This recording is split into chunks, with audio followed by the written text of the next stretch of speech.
You've probably heard about circadian rhythm before, but I want to make sure you understand that it is not this kind of ethereal, esoteric, just sort of woo-woo concept. It is literally ingrained into the genetic code of every single one of our cells in our body. And if you understand how to optimize your circadian rhythm, you're going to get better results when it comes to your work here in the gym. You're going to feel better, you're going to recover faster, and you're just going to have a generally higher level of health if you truly understand how to optimize your circadian rhythm. So that's what we're going to do right now. There are several influences on your circadian rhythm, and depending on you as an individual, some may be more important than others, and some also may be more difficult than others for you to dial in. One of the most important things when it comes to having a healthy, robust circadian rhythm is having consistent sleep and wake times. Within about a 30-minute kind of wiggle room window there, you want to, as best you can, doesn't matter if it's the weekend or the weekday or you're on vacation, go to bed at the same time every night and wake up at the same time every morning, and you got about a 30-minute wiggle room window there. But making sure that you get that consistent sleep timing is very, very important to having a robust circadian rhythm, so your body knows this is the time that I sleep and this is the time that I'm awake, so it can optimize all of the processes involved for those respective times of day. Another very important circadian rhythm influence is having consistent feeding times or consistent meal timing across the course of your days, weeks, months, and years. As best you can, having your first bite of food especially and your last bite of food especially at the same time within 15, 20, 30 minutes. You know, life isn't perfect, I understand that. Within the same amount of time every single day will help your body understand what time of the day it's going to be expected to intake food and digest and process that food. You may be aware, or maybe you're not aware, but you will be now, that hunger is largely a circadian function. If you eat food at 11 o'clock every day, and then for some reason one day you can't eat until 1 o'clock, you're still going to get hungry at 11 because this thing and all of these things start expecting that, you know what, we usually get food around this time, so it's going to be coming here pretty soon, so we're going to start ramping up gastric juices and the digestive system to get ready for this food that's coming in, so you'll get hungry at the same time that you had the food the day before. So if you can have that as consistent as possible, that's going to really help solidify your circadian rhythm, having consistent meal timing. And as much as you can, even though the first bite and the last bite are probably the most important parts, you want to try to have consistent meal timing throughout the day. So if you consistently want to have a snack, consistently have a snack at about the same time every day, that's fine. But if you're not going to have a snack every day, do your best to hold off until your next meals, because if your body starts getting food sometimes at 9 o'clock and sometimes at noon and sometimes there's something coming in at 1, it kind of throws that circadian rhythm component of your hunger off, as opposed to if you have a robust, this is when I eat breakfast, or this is when I eat my first meal of the day, this is when I have a little fill-up snack after a workout or something, this is when I have my dinner and my last bite of food. That's going to really help to solidify and entrench your circadian rhythm for it to be more healthy and for you to be more healthy as well.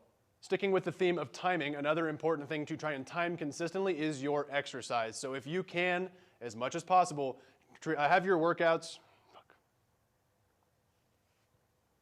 And sticking with that theme of consistency, another important circadian rhythm influence in terms of consistency is having consistent exercise times. If you get to the gym at the same time every day, be it 5 in the morning or noon or 2 or 6 or whatever, it doesn't really matter exactly what time of day it is, that's going to be another thing that helps to solidify and entrench that circadian rhythm. If your body starts to expect, this is when we're going to be challenged physically, starts ramping up the things that are associated with that, and then you engage in that activity, which further solidifies that I'm not eating at this time, I'm not awake, I'm not sleeping at this time, I'm not doing other things at this time, this is the time for this, which will help kind of cue your circadian rhythm as to something that it has a specific time of day for, which helps entrench the rest of it. So, you know, if you do 6 days a week of exercise at a certain time, and then every once in a while you exercise at a different time, it's better than not exercising, but it is going to be an important circadian influence to try and get that exercise timing as consistent as you can every single day to help, again, further solidify that circadian rhythm. Now, one of the least understood and least adhered to circadian influences is dialing in the presence of light across the course of your day. In the morning, right after you wake up, ideally right after you wake up, but within 60 to 90 minutes after waking up, you want to get outside and view natural light unobstructed into your eyes. Now, of course, you don't want to stand there and stare directly at the sun and then burn your eyeballs and then sue me for it. But what you want to do is you do want to try to get outside and face east, even if the sun's behind cloud cover. And don't look directly up at the sun, but look somewhere on the ground or take a walk in that direction so you're getting that natural light into your eyes. That's one of the most important influences in setting the start of your day. If you wake up and you just kind of putter around in your house when it's dark, This thing and this thing don't robustly know the day has started. They just know that you woke up and maybe you were just going to the bathroom and going back. But if you get outside immediately after waking, and when it's a sunny day outside, you may only need 5, 6, 7 minutes of that unobstructed natural light into your eyes. If it's a cloudy day, maybe closer to 15 minutes. And if it's an extremely overcast and dark day, or you live somewhere, where there's not a lot of natural light during winter months or something like that, you may need to be out there for up to 30 minutes to get that robust circadian rhythm impact. But having that firm start to the day is a very important component to getting that circadian rhythm to be dialed in for you so you can live a healthier life. And I'll say it one more time, when it comes to getting that natural light in your eyes, you do want to make sure you're not wearing sunglasses and you are not wearing some sort of a hat or a hood that blocks some of that light from entering your eyes. You also cannot get the same exact impact if you're sitting behind your car windows when they're rolled up, or if you're inside sitting in your office and there's a window where light's coming in. A lot of those windows and the glass has UV filters that block out the UV rays that are actually responsible for signaling the circadian rhythm influences and responsible for setting it. So you want to make sure you are outside without sunglasses, without a hat on, and try to view that light in a safe manner for ideally as long as you can. If it's a sunny day, again, about 5 minutes should be fine. If it's a kind of a cloudy, partly cloudy day, maybe 15 minutes. And if it's a really, really overcast day and you can tell it's noticeably dark, you may need to be out there for up to half an hour to get that robust start to your circadian rhythm. So now hopefully you do a great job of setting your circadian rhythm in the morning with some unobstructed natural light into your eyes. The other end of your day, we want to be equally as careful about some of the things that we do involving light in our environment. The best guideline I can give you is, in general, minimum 60 minutes.